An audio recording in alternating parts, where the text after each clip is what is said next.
السلام عليكم ورحمة الله وبركاته.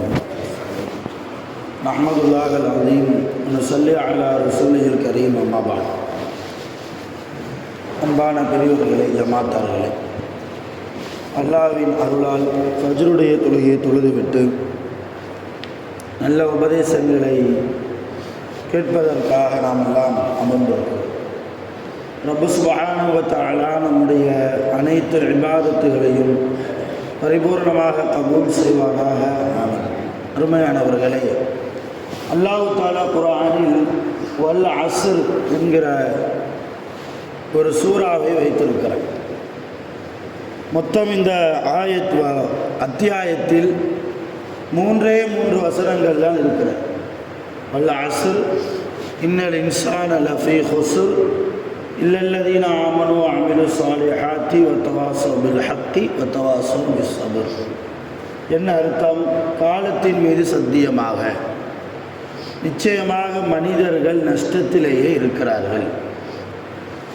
யாரை தவிர, யார் ஈமான் கொண்டு நல்ல அமல்கள் செய்து உண்மை சத்தியத்தை கொண்டும் பொறுமையை கொண்டும் யார் உபதேசம் பெறுகிறார்களோ அந்த மக்களை தவிர மீதமுண்டான அத்தனை மனிதர்களும் நஷ்டத்திலேயே இருக்கிறார்கள் என்று இந்த ஆயத்திற்கு அர்த்தமாக இருக்கிறது. அருமையான பெருமக்களை, இந்த ஆயத்தினுடைய முதலாவது ஆயத், இந்த சூறாவில் முதலாவது ஆயத் வல் அஸ்ர், காலத்தின் மீது சத்தியம் என்கிறான் அல்லாஹ். அல்லாஹ் தஆலா ஒரு விஷயத்தை பொதுவாகவே சத்தியம் போட்டு சொல்கிறான் என்றால் அதில் ரொம்ப அர்த்தம் இருக்கும். ரொம்ப மனிதர்களுடைய நம்முடைய நலன் கருதி அல்லாஹ் சொல்ல வேண்டிய விஷயங்களை சொல்ல வருவார். அந்த அடிப்படையில் வல் அஸ்ர், காலத்தின் மீது சத்தியமாக. காலத்தின் மீது ஏன் சத்தியம் செய்ய வேண்டும்? காலம் என்றால் என்ன? நபி ஸல்லல்லாஹு அலைஹி வஸல்லம் அல்லாஹ் சொன்னதாக ஒரு ஹதீஸை அறிவிக்கிறார்கள். சஹாபாக்கள் என்ன சொல்கிறாங்க? லா தசுப்பு தஹ்ர, நீங்கள் காலத்தை திட்டாதீர்கள். ஏன் போதாத காலம் அப்படிலாம் சொல்லி திட்டம் இல்லையா? அந்த மாதிரி காலத்தை நீங்கள் ஒருபோதும் நீங்கள் திட்ட வேண்டாம். ஏன்? இன்னமா அனத்தஹர், நான் தான் காலமாக இருக்கிறேன் என்று அல்லாஹ் சொன்னதாக நபி ஸல்லல்லாஹு அலைஹி வஸல்லம் அவர்கள் சொல்கிறார். இந்த ஹதீஸிலிருந்து தெரியுது அல்லாஹ் தான் காலம். இங்கே குர்ஆன் ஆயத்தில் அல்லாஹ் என்ன சொல்கிறான்? காலத்தின் மீது சத்தியமாக. அப்படி என்றால் தன் மீதே அல்லாஹ் சத்தியம் போட்டு சொல்கிறான். என் மேலே சத்தியங்கிறான். அல்லாஹ் தன் மீதே சத்தியம் செய்து என்ன விஷயத்தை சொல்கிறான்? ஈமான் கொண்டவர்களை தவிர, சாலிஹான நல்ல அமல்களை செய்பவர்களை தவிர, சத்தியத்தை கொண்டு உண்மையை பொறுமையை கொண்டு யார் உபதேசம் பெறுவார்களோ அவர்களை தவிர மீதமுண்டான எல்லா மனிதர்களும் நஷ்டத்தில் தான் இருக்கிறாங்க. உண்மையான பெருமக்களே, நாம் நஷ்டமில்லாத வாழ்க்கை நமக்கு வேண்டும் என்றால் முதல்ல ஈமான் வேண்டும். ஈமான் இருந்தால் மட்டும் போதாது, நல்ல அமல்களும் வேண்டும். அது மட்டும் இருந்தால் போதாது, சத்தியத்தை கொண்டு உபதேசம் செய்யணும், உண்மையின் பக்கம் நிற்கணும், பொய்யை விட்டும் நான் தூரமாகணும். அது மட்டும் இருந்தாலும் போதாது, சோதனையின் போது, கோபத்தின் போது, ஷைத்தான் வருகிற போது, அல்லது அல்லாஹ்வுடைய சோதனை வருகிற போது பொறுமையாகவும் இருக்க வேண்டும். அருமையான பெருமக்களே, இந்த ஆயத்துகளுக்கு முழுக்க தகுதியானவர்கள் இந்த அத்தியாயத்திற்கு, இந்த வல்ல அஸ்ர் என்கிற அத்தியாயத்திற்கு முழுக்க தகுதியானவர்கள் யார் தெரியுமா? இன்றைக்கு பாலஸ்தீன மக்கள் தான். காசாவில் இருக்கக்கூடிய அந்த மக்கள் தான் முழுக்க தகுதியானவர்களாக இருக்கிறார்கள். காரணம், அவர்களுக்கு இது ஒரு போதாத காலம். இருந்தாலும் அவர்கள் காலத்தை திட்டாமல் இருக்கிறார்கள். என்ன, எங்களுக்கு இப்படி ஒரு காலமா என்று அவர்கள் ஒருபோதும் காலத்தை திட்டியதில்லை. உதவியை கேட்கிறார்களே தவிர, அரபு நாடுகளே நாங்கள் மூமின்களாக இருக்கிறோம், முஸ்லிம்களாக இருக்கிறோம், நீங்களும் மூமின்களாக இருக்கிறீர்கள், முஸ்லிம்களாக இருக்கிறீங்க, நம்ம எல்லாம் ஈமான் ரீதியான சொந்த பந்தங்கள், நாங்கள் இங்கே தாக்கப்படுகிற போது நீங்கள் நிம்மதியாக வீட்டிலே, உங்கள் சொந்த நாட்டிலே, சொந்த ஊரிலே, இங்கே இருக்கிற இடத்திலே சாப்பிட்டு கொண்டு நிம்மதியாக உறங்குகிறீர்களே என்று நம்மளை பார்த்து தான் அங்கே உள்ளவங்க கேள்வி கேட்குறாங்க. காலத்தை திட்டலை. அதே நேரத்தில் அவர்கள் ஈமானில் ரொம்ப ஸ்ட்ராங்காக இருக்கிறாங்க. நம்மளை மாதிரி ஈமான் அவங்க ஈமான் அல்ல, நம்மளை மாதிரி ஈமான் அவங்க ஈமான் அல்ல. அவங்க ஈமானுக்கும் நம்ம ஈமானுக்கும் ரொம்ப வித்தியாசங்கள் இருக்கிறது, ரொம்ப வித்தியாசங்கள். எவ்வளவு ஷஹீதுகள் ஆனாலும், எவ்வளவு உயிர் சேதங்கள் வந்தாலும், என் ரப்புக்காக என்று சிரித்த முகத்தோடு அதை கடந்து செல்லக்கூடிய மனோபக்குவத்தை அல்லாஹ் காசா மக்களுக்கு, பலஸ்தீன மக்களுக்கு அல்லாஹ் கொடுத்திருக்கிறான். அதே போன்று நல்ல அமல்கள் இந்த நேரத்திலும், ஒருவேளை சாப்பாட்டுக்கு கூட வழியில்லாத இந்த நேரத்திலும் கடமையான வக்து தொழுகைகளை மிகச் சரியான நேரத்தில் நிறைவேற்றுகிறார்கள். காசாவினுடைய இடிந்து போன பள்ளிவாசலில் இன்றும் பாங்கு சப்தம் கேட்டுக்கொண்டே தான் இருக்கிறது இல்லையா? இப்போ அவங்களும் நிறைய சாலிகான அமல்கள் சத்திய மார்க்கத்தின் பக்கம் இருக்கிறாங்க.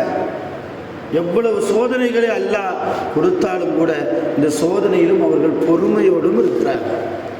முழுக்க முழுக்க இந்த வல்லரசர் சூறாவுக்கு சொந்தமானவர்கள் பலஸ்தீன மக்களாக இருக்கிறார்.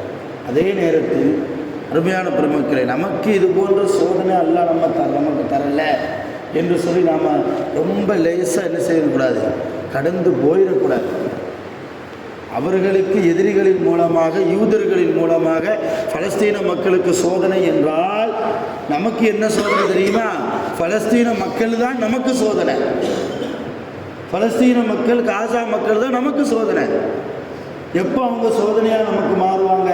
அவங்க விஷயத்தில் நம்ம எந்த ஒரு துவாவும் செய்யாமல் இருந்தால், எந்த ஒரு அல்லாஹ்விடத்தில் இறைஞ்சி கேட்கிற அந்த விஷயங்கள் இல்லாமல், நம்ம குடும்பத்தை பார்த்துட்டு, நம்ம வேலை வெட்டியை பார்த்துட்டு, சாப்பிட்டோமா, தூங்கினோமா, சம்பாதிச்சோமா, ஊர் பலாயெல்லாம் பேசுனோமா, அடுத்தவனை கழுவி ஊற்றினோமா, இந்த மாதிரியே நம்ம போயிட்டு இருந்தால் காசா மக்கள் குறித்து நாளை அல்லாஹ் நம்மிடத்தில் கேட்பார். பலஸ்தீன மக்கள் குறித்து அல்லாஹ் நாளை நம்மிடத்தில் கேட்பார். என்ன கேட்பான்? இப்போ நீ ஈமான்தாரி தானே, நீ வாழ்கிற காலத்தில் நீ உனக்கு நல்ல சாப்பாடு நான் தந்தபோது இவர்கள் சாப்பாடு இல்லாமல் துடித்தார்களா இல்லையா? என்ன செய்தாய்? அவர்களுக்காக என்னிடத்தில் ஒரு 2 ரக்காத்து தொழுதுவா செய்தாயா? இன்றைக்கு நம்மிடத்தில் அவர்களுக்கு செய்ய வேண்டிய உதவி துவா மட்டும்தான். பலஸ்தீன மக்களுக்கும் யூதர்களுக்கும் நடக்கக்கூடிய இந்த போர் என்பது கியாமத் நாள் வரைக்கும் நடக்கும். நம்ம துவாவாலையில் அது நின்றாது. ஏன்னா ரசூலுல்லாஹ்வுடைய ஹதீஸ் இருக்கு, கியாமத் நாள் வரைக்கும் காசா மக்கள், பலஸ்தீன மக்கள் தாக்கப்படுவார்கள் யூதர்களால். அல்லாஹ் பலஸ்தீன மக்களை சொர்க்கத்திற்கென்றே படைத்து விட்டானோ என்னமோ தெரியவில்லை. பலஸ்தீன மக்களில் பெரும்பான்மையான மக்களை அல்லாஹ் ஷஹீதுகளாகவே ஆக்குவதற்கு நாடிவிட்டானோ என்னமோ தெரியவில்லை. அது அல்லாஹ்வுடைய நாட்டம்.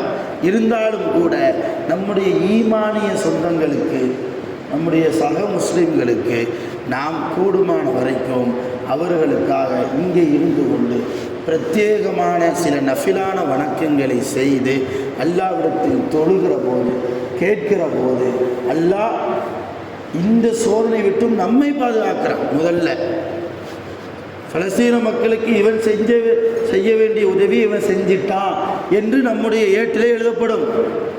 இல்லைன்னா நாளைக்கு அல்லாட்ட நாம பதில் சொல்லணும். எல்லா ஞாபகத்துகளையும் இப்போ நம்ம இருக்கிற இந்த பகுதியில் ஏதாவது ஆபத்து இருக்கா? எதிரியினுடைய தொல்லைகள் இருக்கிறதா? எந்த தொல்லைகளும் இல்லை. அண்ணன் தம்பிகளாக, மாமன் மச்சான்களாக, சித்தப்பெண் பெரியப்பெண்களாக ஒன்றோடு ஒன்றாக நாம் என்ன செய்கிறோம்? நாமும் பிற மதத்தை சார்ந்தவர்களும் இங்கே பழகிட்டு இருக்கிறோம். அதனால் எந்த விதமான பிரச்சனையும் இங்கே இல்லை.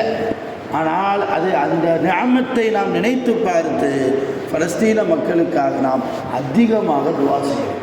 காசா மக்களுக்காக நாம் அதிகமாக துவா செய்ய வேண்டும். சொந்த வீட்டை இழந்து நிற்கிறார்கள், சொந்த இடத்தை இழந்து நிற்கிறார்கள், கட்டின மனைவியை இழந்து நிறைய கணவர்கள், கணவன்மார்களை இழந்த நிறைய மனைவிமார்கள், இளம் வயது மனைவிமார்கள் பிறந்த குழந்தையை கூட ஷஹீதாக்குகிறார்கள், இறந்து போகிறது, வீடெல்லாம் இடிந்து போயிருக்கிறது.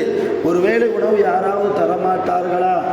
அந்த பச்சிலம் குழந்தையினுடைய கையில் ஒரு சாக்லேட்டை கொடுத்தா அல்லது ஒரு பிஸ்கட்டை கொடுத்தா அது முகத்தில் ஏற்படக்கூடிய அவ்வளவு சந்தோஷம். அந்த சந்தோஷத்தின் பின்னாலேயே நம்மால் புரிந்து கொள்ள முடிகிறது எத்தனை நாள் பட்டினியாக இருந்திருக்கிறதோ இல்லையா. நம்ம குழந்தைகளுக்கு நாம் நல்ல விதமான சாப்பாடு கொடுக்குறோம், பார்த்து பார்த்து கவனிக்கிறோம். அந்த குழந்தைகளும் நம்முடைய குழந்தைகள் தானே. ஆக அதற்காக வேண்டித்தான் அருமையான பெருமக்களே, தமிழ்நாடு ஜமாத்துல் உலமா சபை ஒரு ஏற்பாடை செய்திருக்கிறார்.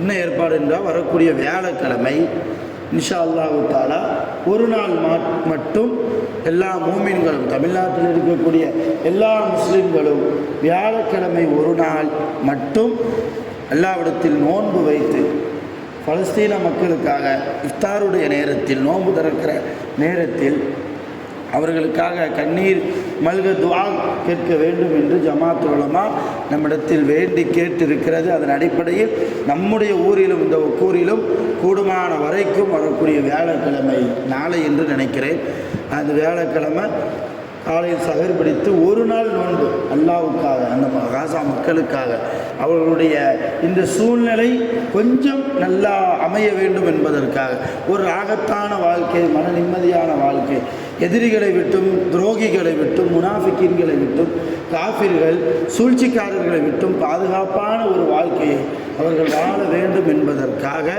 ஒரு நாள் வியாழக்கிழமை ஒரு நாள் மட்டும் தயவு செய்து கூடுமான வரைக்கும் எல்லா மூமின்கள், முஸ்லிம்கள், ஆண்கள், பெண்கள், சிறியவர்கள், பெரியவர்கள் அத்தனை பேரும் நோன்பு பிடித்து இஃப்தாருடைய நேரத்தில், என்ன ரசூலுல்லாஹ் சொன்னாங்க இல்லையா, ஒரு நோன்பாளியுடைய துவா அவன் நோன்பு திறக்கிற போது கேட்கிற அந்த துவாவை அல்லாஹ் அங்கீகரிப்பான்.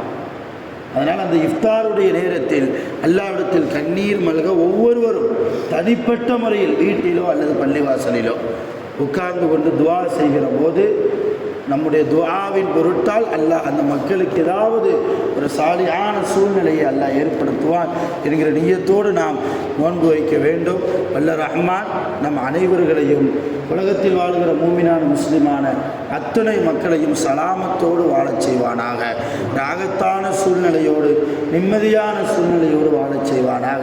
எதிரிகளை விட்டும், துரோகிகளை விட்டும், முனாஃபிக்கீன்கள், பாவிகளை விட்டும் வல்ல ரஹ்மான் முஸ்லிம் சமூகத்தை முழுமையாக பாதுகாத்து அருள்புரிவானாக. ஆகிரு தஅவானா அல்ஹம்துலில்லாஹி ரப்பில் ஆலமீன். சுப்ஹானல்லாஹி வபிஹம்திஹி லா இலாஹா இல்லா அன்த அஸ்தக்ஃபிருக வ அத்தூபு இலைக. ஸலாமுன் அலல் முர்ஸலீன் ஸல்லல்லாஹு